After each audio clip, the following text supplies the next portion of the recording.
Here's our flowers today mga katusok for weekly arrangement. So our weekly flowers composed today at ito po yung ang i-deliver natin today. Pero bago nyan, prepare muna tayo nitong dalawang vases and we have this Holland flowers natin gagamitin for CEO flowers sa weekly natin today.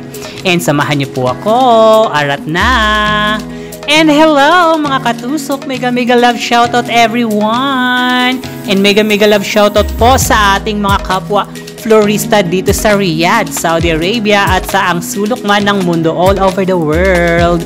And sa lahat po ng mga kababayan natin dyan, mag-ingat-ingat po tayo. Kamusta po kayo dyan?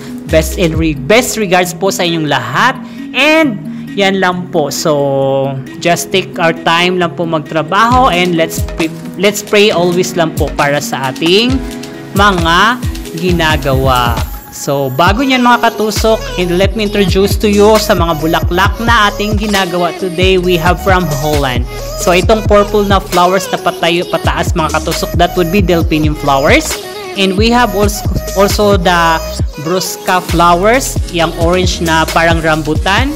And it's a type of protea siya mga katusok. Ang name na bulaklak na yan is brusca. And we have also this ball yellow flowers, which is the craspedia. So, yan po yung craspedia flowers, yung bold na yellow na flowers. And dinagdagan po natin ng alstroemeria white. We have also these lilies na white and mixed pink na lilies.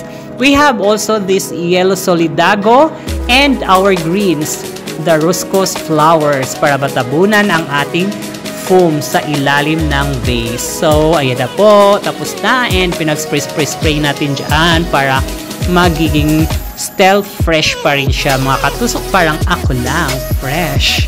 So, ayan na po ang ating final na CEO Weekly Flowers for this week. So, isisend na po yan sa CAFD or sa King Abdullah Financial District dito lang po sa Riyadh, Saudi Arabia. And let's proceed for this Al Malka Law Firm office.